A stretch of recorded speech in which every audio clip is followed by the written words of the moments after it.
Gastón. Hoy tenemos la visita y el agrado que nos acompañe el senador nacional Ernesto Sanz. La verdad que para nosotros es algo importante que haya visitado la ciudad del 25 de mayo.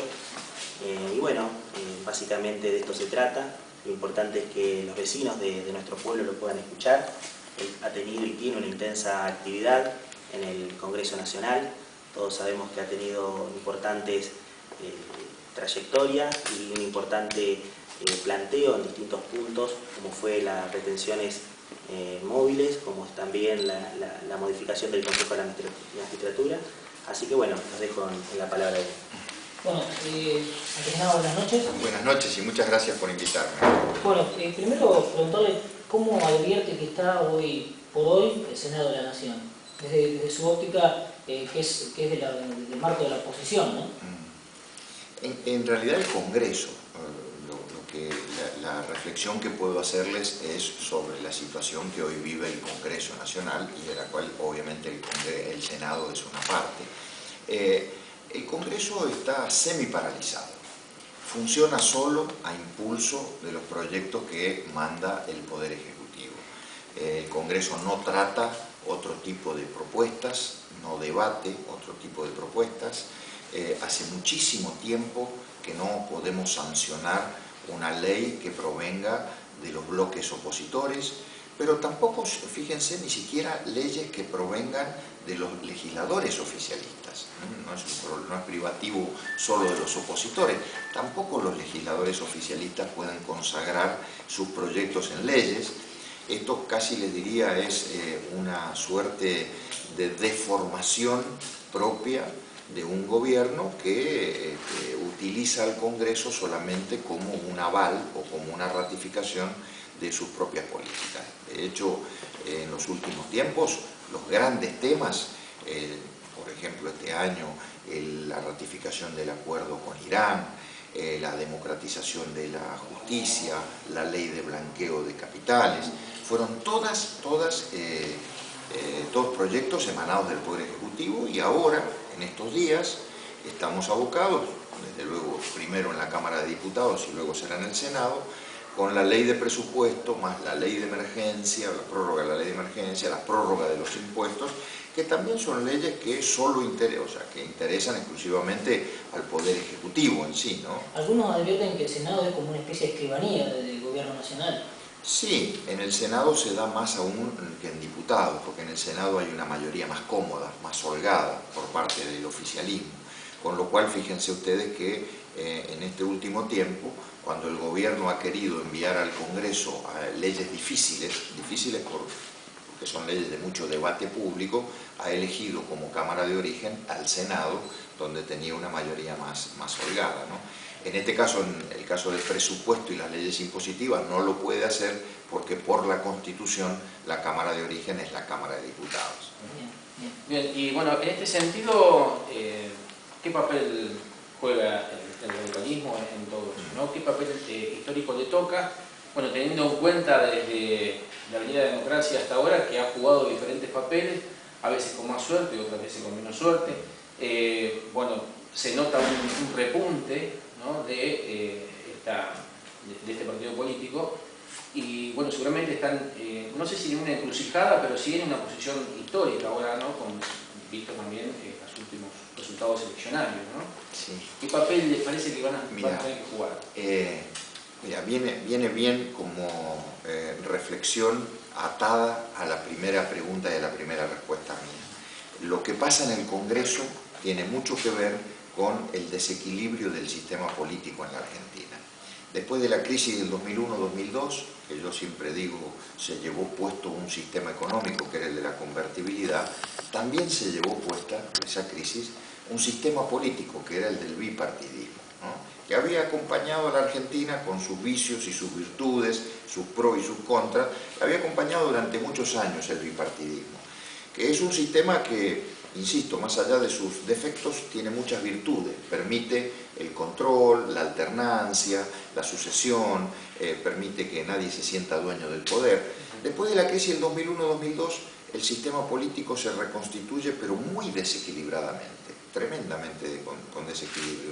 Se reconstruye solo el oficialismo y la oposición no lo puede hacer, por errores propios y también porque el oficialismo se encargó de eso, y hemos vivido en estos 10 años en la Argentina este desequilibrio, ¿no? Un gobierno fuerte, un gobierno poderoso, un gobierno que ha concentrado mucho poder y una oposición debilitada. Bueno, pues está cambiando esto, está cambiando. Creo que la elección del 11 de agosto dio muestras de que en la Argentina empieza a haber un nuevo equilibrio. La sociedad está empezando a reclamar un equilibrio, y en ese contexto, y ahí bajo a la pregunta, y ahí el radicalismo tiene un papel importante. No excluyente, no el único, no somos el único partido de oposición, pero sí somos el partido que desde la oposición tiene más volumen territorial.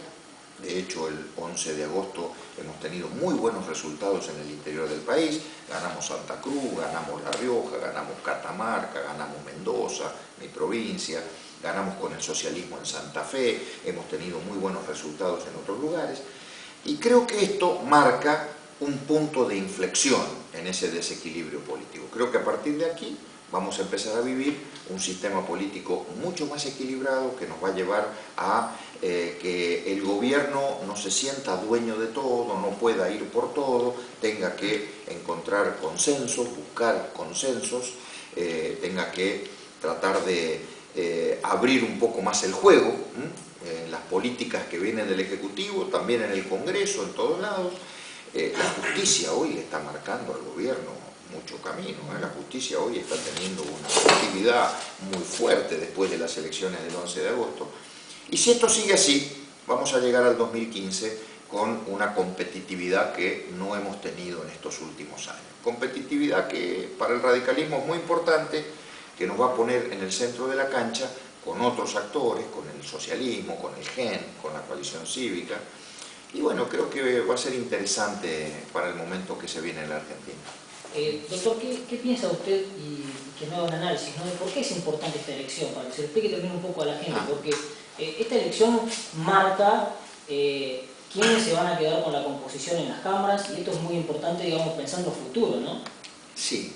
Esta es una elección de legisladores nacionales, provinciales y locales, pero que excede ese marco. Yo te diría que es casi una elección que tiene la misma importancia que las elecciones de ejecutivos, que son las que se dieron hace 2 años y se darán 2 años más. ¿Por qué digo esto?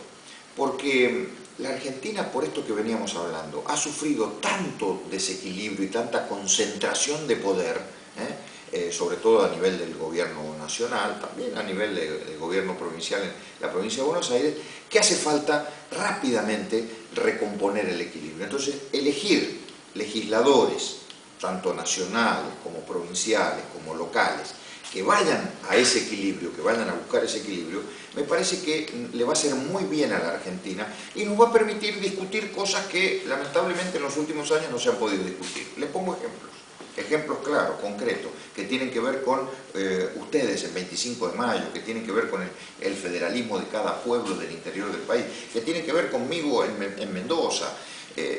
A fin de año, ahora, vamos a, más que a fin de año, en estos próximos tiempos, vamos a discutir en el Congreso la distribución de recursos entre la nación y las provincias argentinas. Eso es el presupuesto, eso es la prórroga de los impuestos. Y voy a un ejemplo mayor, la ley de impuesto al cheque. La ley de impuesto al cheque significa distribuir alrededor de, hoy deben ser alrededor de 70.000 millones de pesos año. Resulta ser que por esta concentración de poder tan fuerte que ha tenido el gobierno nacional, ese fondo se distribuyen hoy, 85% se lo queda la nación y solo el 15% reparte entre las provincias. ¿Y por qué ha sido así? Bueno, porque hay legisladores que en lugar de defender los intereses de sus provincias o de sus pueblos, levantan la mano en favor de esta concentración de recursos en la nación. Por eso es necesario que haya legisladores que equilibren las cargas para que esa plata se distribuya mitad por mitad entre nación y provincia. La provincia de Buenos Aires solamente en esa ley, y debe estar perdiendo por año alrededor de 7.000 u 8.000 millones de pesos. La provincia de Buenos Aires.